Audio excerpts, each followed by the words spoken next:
I think that artists, creative people, mission-driven people like you are naturally positioned to become entrepreneurs. Not everybody is up for the hard work and the initial sacrifice of starting a business, but if you are, I just want to be a light in your life to say you absolutely can do it. And not only can you do it, you might be far better positioned to do it than other people in your life think. If you listen to the last podcast where I interviewed my dad, you will notice that there is a moment in that podcast where he says that he basically thought I was crazy when I told him I was going back to school for accounting and I had this vision to start this business. But here I sit from my podcast with my successful business, talking to you and telling you you aren't crazy and you can absolutely do it if you decide you want to.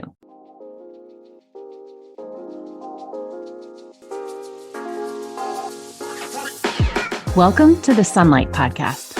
In this show, we're talking about taxes, money, and careers for self-employed people who have a big vision for changing the world with their work.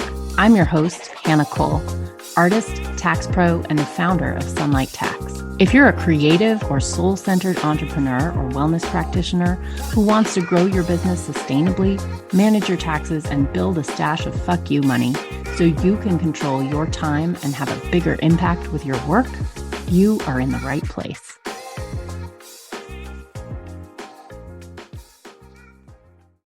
Hello, welcome.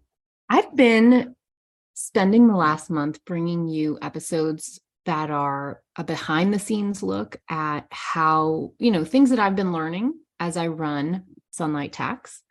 And I'm curious what you think of these because I don't always know if you, the listener of this podcast, are interested strictly in tax stuff, or if you want a little bit of a rounder version of the things that make your creative or care-based business operational.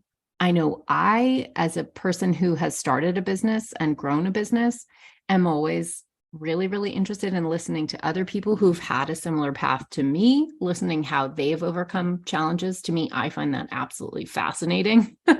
And so I guess it's my hope putting out these episodes for you that you feel the same, but maybe you don't.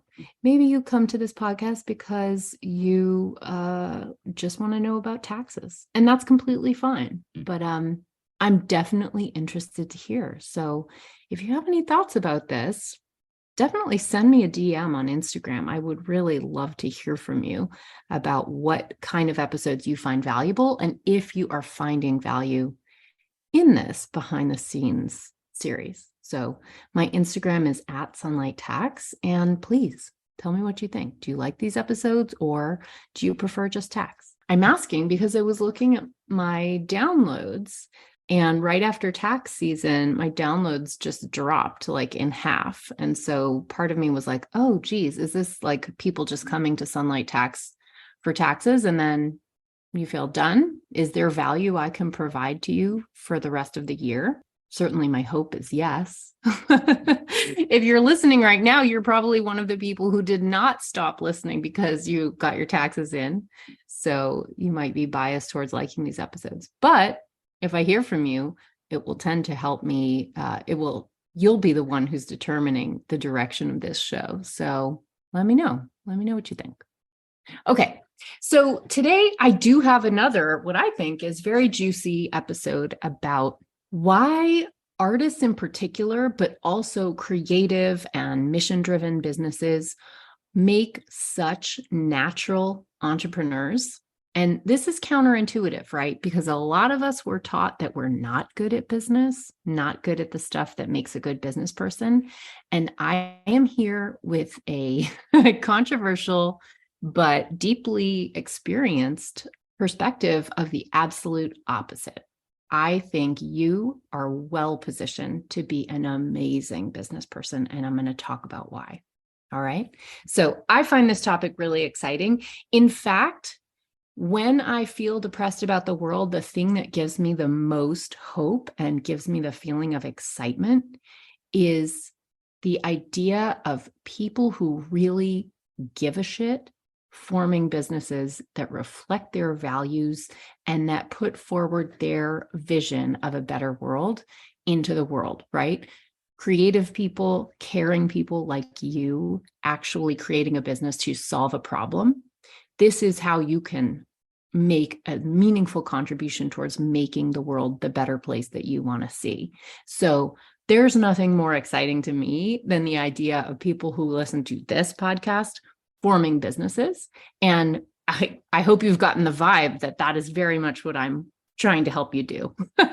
So let me give you, this episode is a little bit less about behind the scenes in the nitty-gritty sense, although please listen to the past 3 episodes, which definitely gave you a lot of that. I've done an episode on how to focus, how I structure my day to get more focus in my work, career advice from my first and best coach, my own father, who is an architect of over 50 years, who has given me some of the most strategic career advice I have ever experienced. And he's definitely where I get my sense of strategy. And I can't remember the other episode. I'm blanking out, but there was another one too. All right. So let's jump into why artists, creative people, mission-driven people, people who really care about something in the world, why you make natural entrepreneurs, why you are so well positioned to actually not just make a functional business, but make an incredibly valuable and productive business. Okay. And just a little programming note, I'm going to refer to artists a fair amount in this conversation, but what I want to tell you is, because a lot of you who listen are artists, but there's actually a good amount of you listening who are not artists and may not even identify at all with artists. So a lot of you who are listening are in sort of arts adjacent or creative fields. You might be a copywriter, you might be a web designer, you might be an architect, you might be a dancer, sculptor, something like that. And some of you who are newer to the podcast are not even creative or creative identified at all, right? Some of you are coming here because you have that sense of mission, of money not being your North Star in everything you do, but actually your mission being the thing that is driving your work. And you need to know how to deal with the tax and money side of your business in order to make that business thrive, right? So if you are one of those care-based, mission-driven people or a creative person who doesn't necessarily identify as an artist, I want you to listen to this episode too, because you will see yourself. Though artists are the nth degree of what I'm talking about, you in the creative fields and the mission-driven fields are also, you have a lot of these same qualities, maybe not to the extreme that a lot of artists do, but you still probably, my sense is, will identify with a lot of this stuff, whether it's being taught that you're not good with numbers, maybe having a little bit of a phobia around money, business, and numbers, because maybe you grew up female identified and the world taught you that this wasn't your place, or because you have a creative vision or you feel sort of like more ethically driven than financially driven, right? So these might be factors that will make you very similar to an artist, where an artist might be taking that to more of an extreme, right? Really sacrificing income, rejecting the way that the culture tries to position them altogether, right? So this episode is really sort of meant to be inclusive, but I just want to explain that I am coming from the perspective of an actual visual artist who started a business and who has experienced a lot of success. Now, don't get me wrong, hard work, lots of hard work. And entrepreneurship is not for everyone. It is in some ways one of the most painful and difficult things I have ever done. But on the flip side, I have found entrepreneurship to be more zen than anything I've ever done. It makes me really see, have to look at information and remove my ego. It has made me have to learn how to be a better person, how to handle criticism, how to do things that are actually good for me as a human, and I feel really proud of working on. I never thought entrepreneurship would do these things for me. And I have found myself so surprised in a very positive way about how wonderful entrepreneurship has been for me as a human being, not just as a person with, a bank account and a family I want to support. So let's get into it. I want to talk about what makes artists, and remember, I want you to see yourself in this if you're a creative person, mission-driven person, but what makes artists naturally positioned to do well in business, to be amazing entrepreneurs. Well, first of all, I want to get to the why. Now, this is really like in this whole behind the scenes series that I've been doing, I've been giving you sort of practical tips and practical observations about my own business and how I've made it thrive and helping you hopefully to use some of those things in your business. But I want to just remind us all for a second before we dive in, why? Why do we care? Why do we do this? To me, I think that creative people, mission-driven people, you are making the world a better place with your work. And in fact, the very fact that you care about your quality of work and about the mission that you have, primarily, first and foremost, before you care about money, that is the very reason that I want you to be the one to thrive. That is the reason that you are who I gear all of my education towards, because I see people like us, creative people, mission-driven people, often have a very toxic attitude towards money and a scarcity mindset that actually hobbles the work that I wish you were able to do more of and more powerfully and with a broader reach and a wider audience, right? And handling the business technicalities and getting comfortable with the money side of what you are doing enables your vision to flourish and grow and get deeper and broader and impact more people in the world. In other words, I think it actually helps your mission go further. So I just want to kind of like set the stage right there, because, why would you bother starting a business? Obviously, to send your kids to college and pay your mortgage. Those are good reasons. But even more important, I think forming a business, we live in a capitalist society, and you can be anti-capitalist. That is fine. I understand. I was too at a certain point, but working within the system and trying to change it from the inside and trying to be an ethical business that reflects the values and vision you have in the world and actually perpetuates a vision you have, to me, this is a very productive way to change the world. Right? You can fight the power, and it's good that there are people who are fighting the power. And I spent all of my 20s fighting the power, and I still do. You will struggle to find somebody more civically and politically engaged than me. Of course there are, but I am very engaged, right? But I will say, using capitalism to make the world better is very productive, because our system is built around capitalism. It makes capitalism easy. And so if you can change the world from the inside of that system, you're just going to be more effective. You are going to get a lot more done. Okay. There's a role for people fighting the power, and I'm all for it. And please continue doing it. Right. I choose to do it at the same time that I operate a business that just reflects the personal and ethical values that I hold as a human being. And a mission drives forward a mission of empowering creative and values aligned people like yourself, right? Helping you have more money and a greater impact with your work. To me, that is my mission, right? Okay, setting the stage there. All right, so how are artists and creative people and mission-driven people, how are we so well positioned to be entrepreneurs?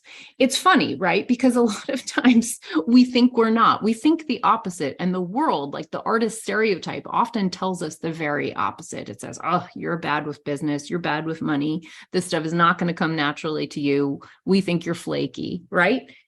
This is not my actual experience in the world. As an artist, what I have seen in an almost 20-year art career is that artists are so hardworking, so resourceful. We are alchemists. We literally make valuable objects out of cast-offs cast-offs and trash. I mean, what we do is incredible, right? So I think that putting those skills of resourcefulness and creativity into a business is actually a pretty natural fit.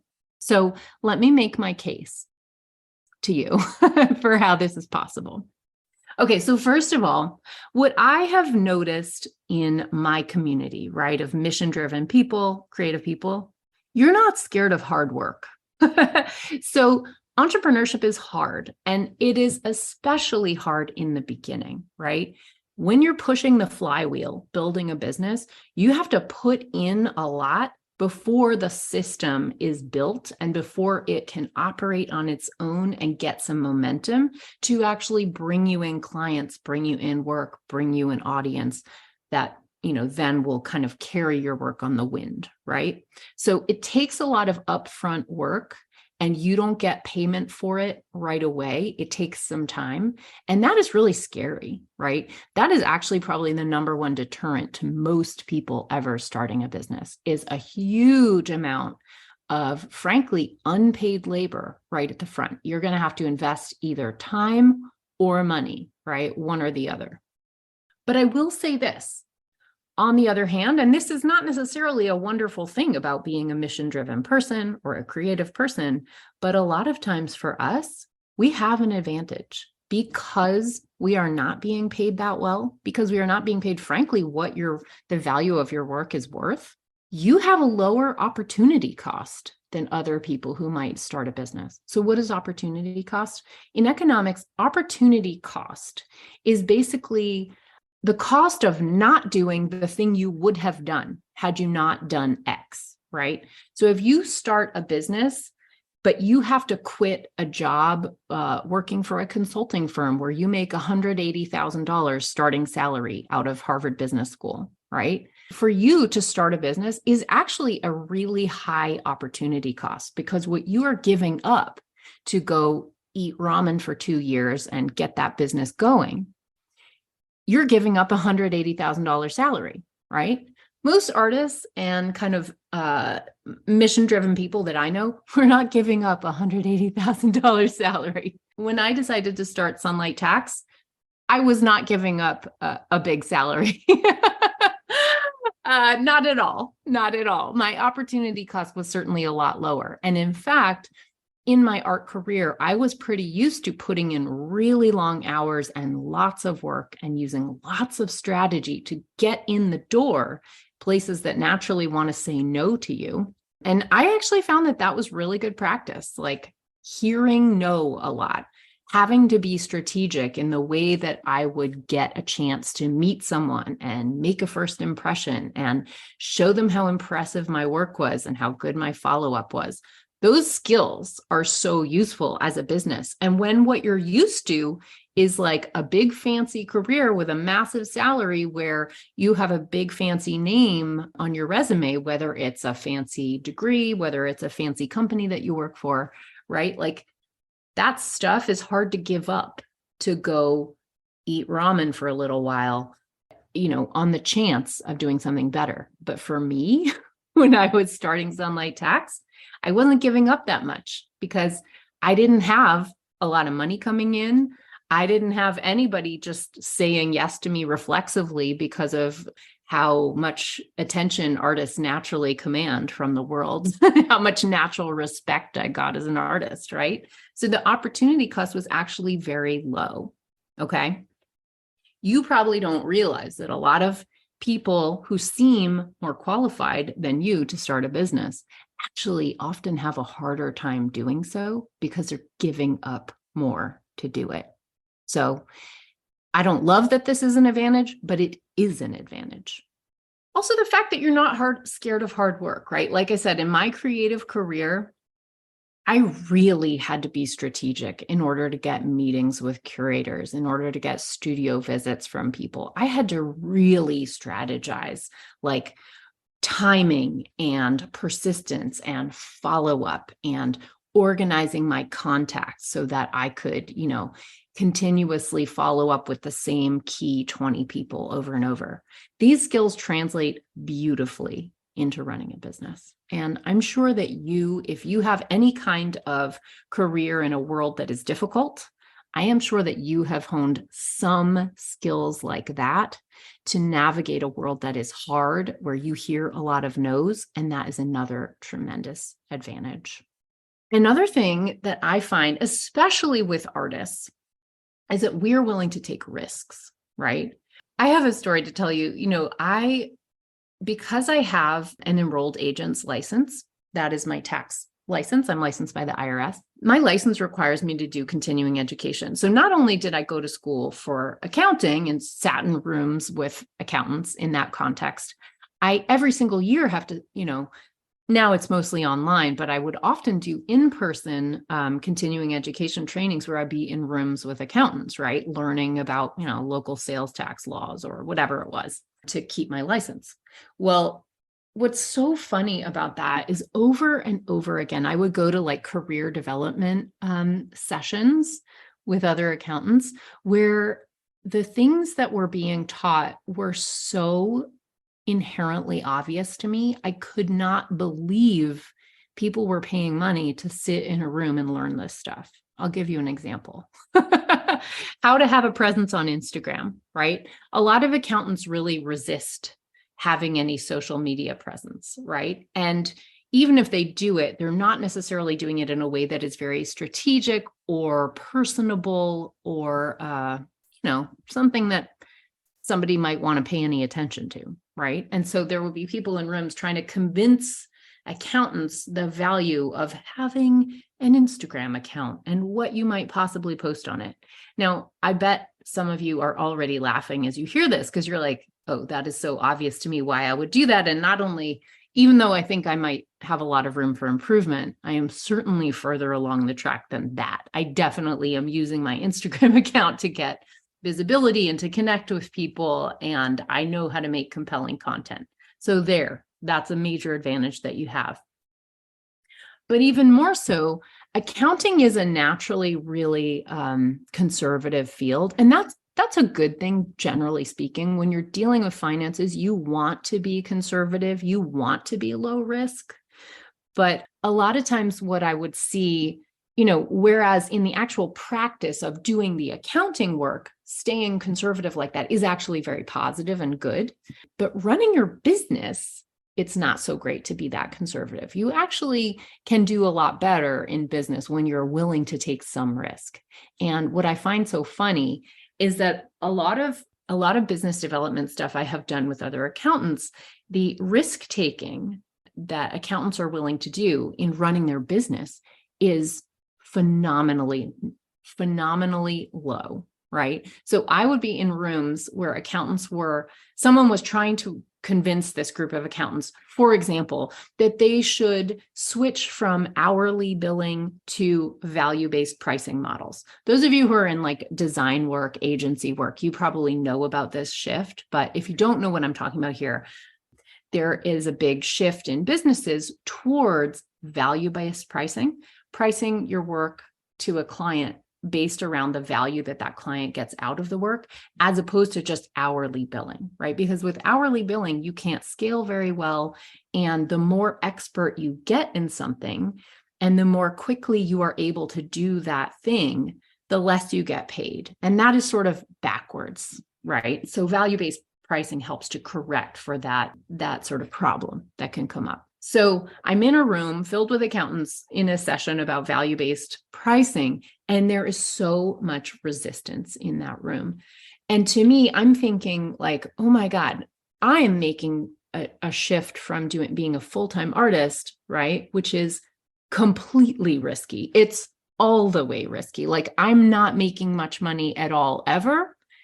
And I'm trying to start a business where there's a proven business model, right? Doing tax returns, everybody needs their taxes done.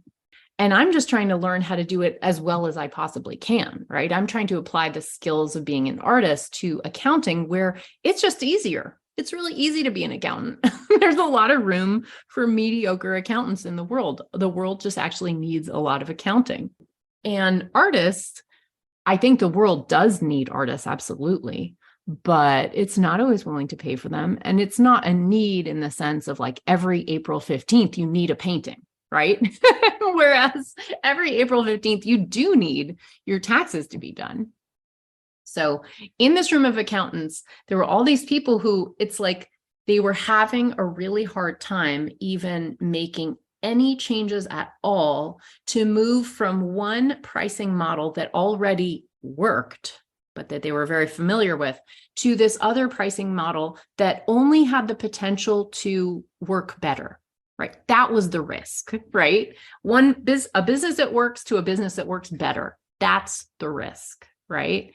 And to me as an artist, I was like, that is such a no-brainer. I can't, like, the resistance was confounding to me. I don't know an artist in the world who wouldn't take that risk, right? Artists have to change all the time, right? We have to adapt. We have to be sensitive to the culture. We have to sort of like navigate and negotiate. So I was like, oh, wow. It gave me some insight into how incredibly resourceful and open to change and open to risk creative people are. Okay. Another very related point about that is that creative people, generally speaking, have a more inherent sense or an inherent understanding of branding, right? Good branding is really about standing out, right? You want to differentiate yourself from your competition, right? So it's very important to, when you start a business, to be different from everybody else doing the same thing, right? Well, why would you come to Sunlight Tax versus go to H&R Block? So what's important to me is to show you, well, I'm very different from H&R Block, and here's how. And I'm in fact trying very hard not to look like other accountants, and I'm happy to be all the things that I genuinely am, and show you how those are so different from the sort of like white, bro-ish, khaki wearing accountant that you might be used to, right? I'm going to be out here and be queer and artsy and weird, politically engaged, liberal leaning, unabashedly so. I'm going to be all those things, right? And you're getting a very specific flavor when you come to Sunlight Tax or listen to the Sunlight podcast versus listen to somebody at H&R Block, who's probably a lot more generic. So the funny thing to me is, like, in a lot of other parts of the world, especially very established professions, dentists, doctors, accountants, there's less of an obviousness about standing out, right? And accountants in particular, given that conservative orientation in the actual work that they do, they don't want to stand out. In fact, what they want to do is look like every other accountant and do things the way other accountants do. They're very scared of doing something different or sticking out, right? There's an inherent conservatism to accounting that makes accountants really struggle with branding. So reflect on that for a minute. Whatever you are doing, you probably have, if you're listening to this podcast, you have a vision, you have a mission, you have weird little interests that you're pursuing. You have a niche, right? These are all things that create a strong brand, or that can be building blocks of a very, very strong brand, which is incredibly valuable and important when it comes to building a narrative and helping people understand what your business represents and why they should bother looking at your business versus somebody else's. Okay. And likewise, even more extreme is that artists and creative people are really pretty okay with swimming in the opposite direction of the culture, right? So artists in particular, I would say, have a big advantage here. A brand that is willing to really stand out is going to stand out. Standing out is good, right? I mean, it can be scary because you are going to catch flack when you stand out. And I think this is why people are scared of doing it. You'll hear from the people who don't like it. It is polarizing. So what happens is you'll get people who hate what you do, and it'll be personal sometimes. They will hate you, right? But you'll also have people who love what you do and who love you, right? And that's what you want, right? So, to me, it's obvious that Sunlight Tax is not for everyone, right? And I am okay with that. I do not need to be all things for all people. H&R Block exists for that. I don't need to be all things for all people. I want to be very specific for the person who needs to hear my voice, right? For the person who doesn't themselves feel seen and who knows that I will see them, okay? And I think as an artist, like my inherent training as an artist is like, the more you can stand out, the better. And often artists know how to do this. They might not have words for it all the time, but often artists will even know how to do this in a sort of branding sense. We don't call it branding as artists, but we might call it visibility, right? So you'll go to an art opening and you will always, if you go to art fairs, you will always see some artists like trying to have a look, cultivating a look, right? And it's nothing to do with their art, but it is trying to sort of cultivate a persona a little bit, a sort of public facing profile, right? That's the person who always wears a black handkerchief around her neck. That's something I started doing during COVID, but I like it. Or, that's the person who, I'm trying to think, like Fran Lebowitz, right? She's got a look, right? She's got those cuffed jeans and boots. She always looks great, right? And she's got this really timeless kind of style. She just looks sort of like Fran Lebowitz. All right. Generally speaking, creative people are good at ideas. Now, not everybody is good at ideas in the same way. I know a lot of artists who are not really idea artists, like they'll kind of like have one big idea and they work on that for 20 years. Whereas some artists and creative people are very generative and just like have an idea a minute, right? Like I'm thinking about Robin Williams here for a second, like to hear him speak. I mean, he almost seemed disordered at times with like how much he could switch contexts and like put on 10 different voices in one monologue, maybe more, maybe 50, right? But he kind of embodies in a physical form the way that a lot of creative people operate, like idea, right? So having big ideas, new ideas, creative ideas, it can get you in trouble. Pursuing every idea is not fruitful. You have to be able to sort the good ones from the bad ones or pursue the one, let go of ideas that aren't working quickly. But of course, having a big idea, that is awesome. That is an element of most founders of successful businesses. All right. And then related to that, another advantage that I see artists having when it comes to forming successful businesses or becoming entrepreneurs is a sense of cultural observation, right? This could be true if you are a mission-driven person or a creative person in another field as well. But being sort of on the bleeding edge of what is happening in the culture, this is a skill that we cultivate, right?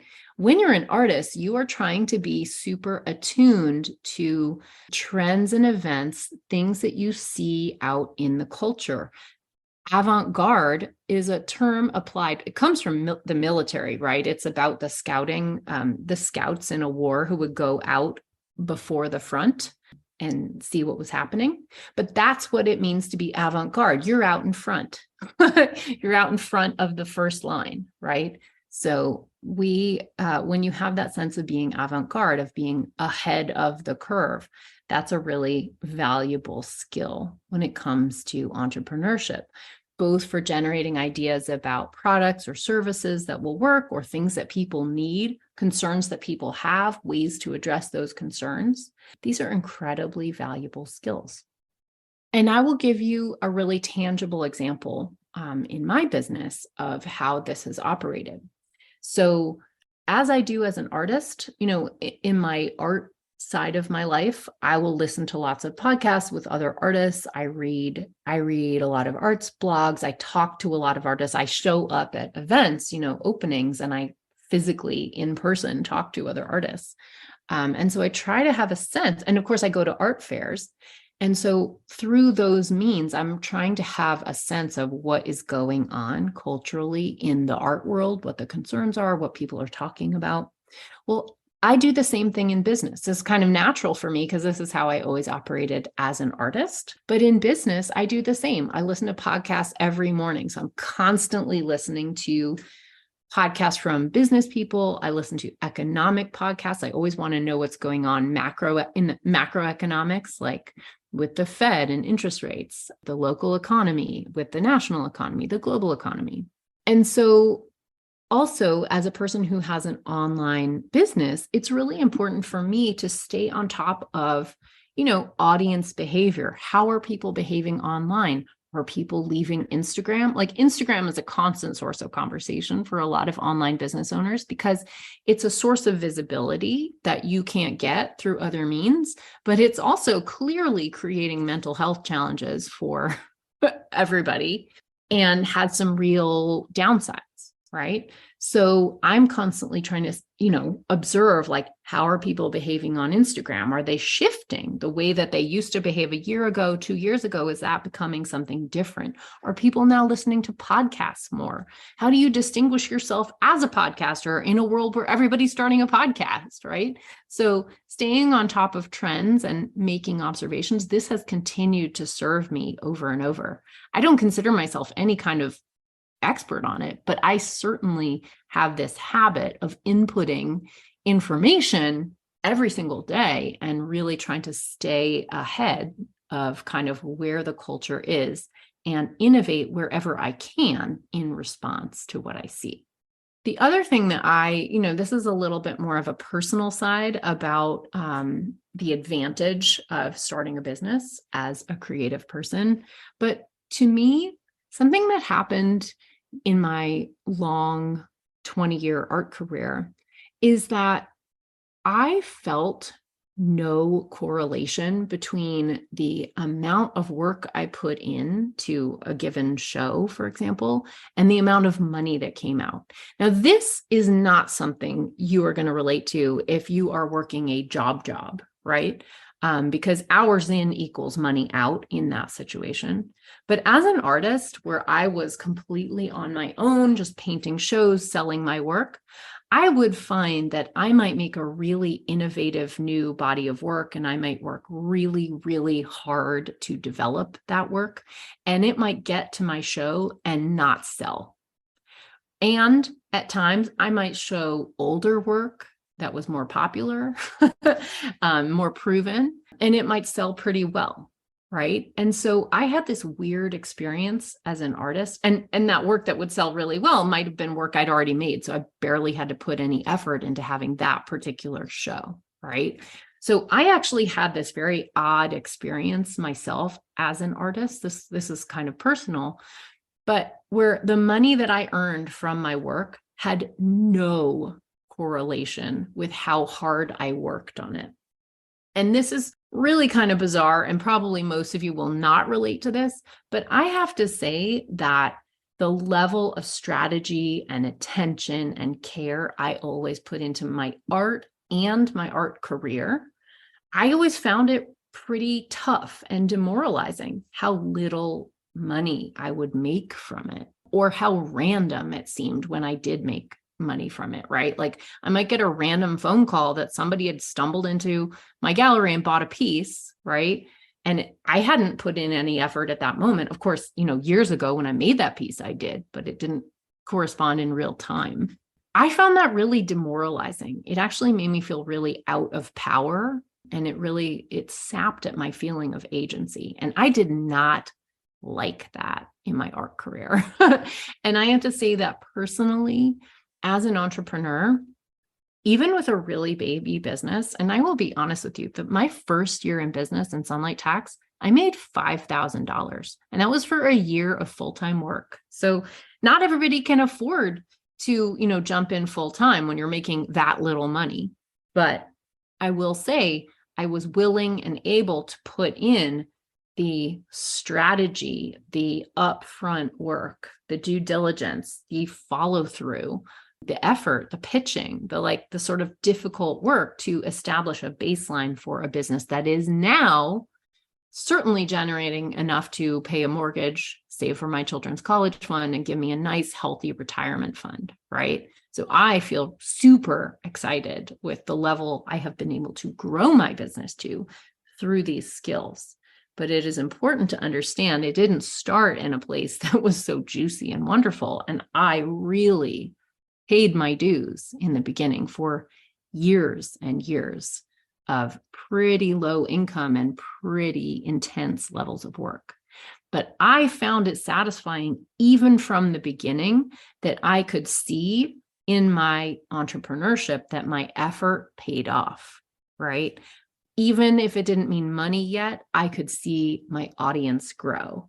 Even if it didn't mean money yet, I could see myself booking more workshops where I teach about taxes. That is a way that a lot of people get to know me for the first time. And it doesn't mean I make money immediately. I mean, I'm paid as a speaker, but over time, those people generally start to come into my world and learn what I do and learn that how I can help them, right? So eventually that will tend to pay off in the form of people who buy my program.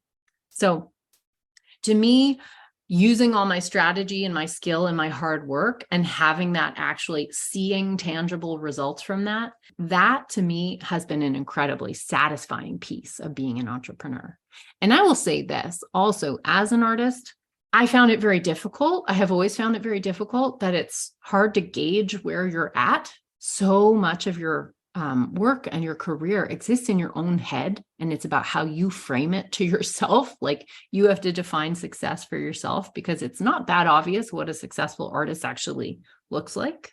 But in entrepreneurship, I have really made friends with numbers, and I find it absolutely delightful that in my business, there are metrics that I can track and I can physically see that I'm doing better than I used to be doing, right? I can see improvement. Sometimes that's a form of money in my bank account. I'm always happy with that one, but it can be audience growth. It can be that just, this web page, more people actually click on it than the old one. There are all kinds of different metrics that I can use to show me that my efforts are working. And basically, I find that super, super exciting and super gratifying. So that's just a little bit of insight personally into how, I have found great satisfaction in running this business. I just want to kind of recap that I think that artists, creative people, mission-driven people like you are naturally positioned to become entrepreneurs. Not everybody is up for the hard work and the initial sacrifice of starting a business, but if you are, I just want to be a light in your life to say you absolutely can do it. And not only can you do it, you might be far better positioned to do it than other people in your life think. If you listen to the last podcast where I interviewed my dad, you will notice that there is a moment in that podcast where he says that he basically thought I was crazy when I told him I was going back to school for accounting and I had this vision to start this business. But here I sit from my podcast with my successful business, talking to you and telling you, you aren't crazy and you can absolutely do it if you decide you want to. All right. So I hope that has helped you, given you some of the courage of your convictions. If you need more of that, please DM me. I am here for you. I live to encourage new entrepreneurs, especially from historically marginalized groups and creative weirdos who want to make the world a better place. You are the business I want to thrive. So please let me know how I can help you. Send me a message on Instagram. I'm at Sunlight Tax. And let's all remember the vision, right? You can make the world a better place by starting a business where you embody the values that you want to see in the world and where the product or service in your business solves a problem that you want to solve in the world. To me, that's helping businesses like yours survive and thrive and have lots of money so you can have more power in the world. So let me know if this has been useful for you. I would love your feedback. Again, I'm not sure if you prefer my episodes that are strictly about tax topics and money topics, or if you like these behind the scenes and entrepreneurial oriented episodes. So please let me know. Send me a DM at Sunlight Tax. I will be so happy to chat with you there. And for all of you, I made you a free resource that I am super excited about to help you get your head around some of these hard, confusing business things. I created a whole private podcast series. It's only 4 short episodes, but it is a special sort of the good stuff. It's 4 episodes that are solving some of the key complicated issues that might be hanging you up and holding you back in your business. So I created this podcast, this private podcast series, to nudge you along and to help you kind of absorb some information that you might have resisted and get you through it really clearly and easily. There's one episode about how to pay yourself. There's one episode about how to make your bookkeeping simpler and why you don't need fancy, complicated, and expensive bookkeeping. There's an episode about how to save more money with less using tax-advantaged accounts. And then there's a final episode where I tie it all together and show you just how much money you can save when you get all these parts moving together in sync with each other. So when you sign up for the podcast, and yes, you have to sign up with your email. And part of the reason is that I designed this private podcast series so that you will get emails alongside, kind of nudging you to listen to them, nudging you to take action. And so you can get that really digestible podcast series at go.sunlighttax.com/podcast. So again, you will sign up. You will get 4 private podcast episodes immediately, and you will get emails that will help nudge you and encourage you to take the action that we're talking about in those super valuable episodes. So you'll get that at go.sunlighttax.com/podcast. And let me know what you think. It is a brand new offering. It is free. It is meant to be super, super valuable for you. And I just built it for those of you listeners who want to take a little bit of an extra step, right? And kind of get a deeper understanding in some key areas, because I think long form teaching, like I do in this podcast, is sort of where my superpowers lie. And so I wanted to give you the really, really good stuff. All right. So I hope you sign up for that. Go.sunlighttax.com/podcast. And remember, you are making the world a better place with your vision, with your work. And my mission, which I think is an important one, is to help you do that by helping you conquer the really, really hard stuff like taxes, business management, etc. So thanks so much for joining me today. It is such a pleasure to be with you. Let me know if this has been helpful for you. And if you started a business recently, or if you just want to tell me about your business, feel free to connect with me on Instagram @SunlightTax. I would love to hear it. It is the joy of what I do. All right. I will see you next time. Bye-bye. Thank you for listening. If you like the show, be sure to subscribe, leave a review. It really helps, and share it with a friend. I'm so grateful. This podcast is for education and entertainment only. Nothing in this episode should be taken as individual tax or financial advice. You can find all the tools, books, and links we reference at sunlighttax.com/podcast.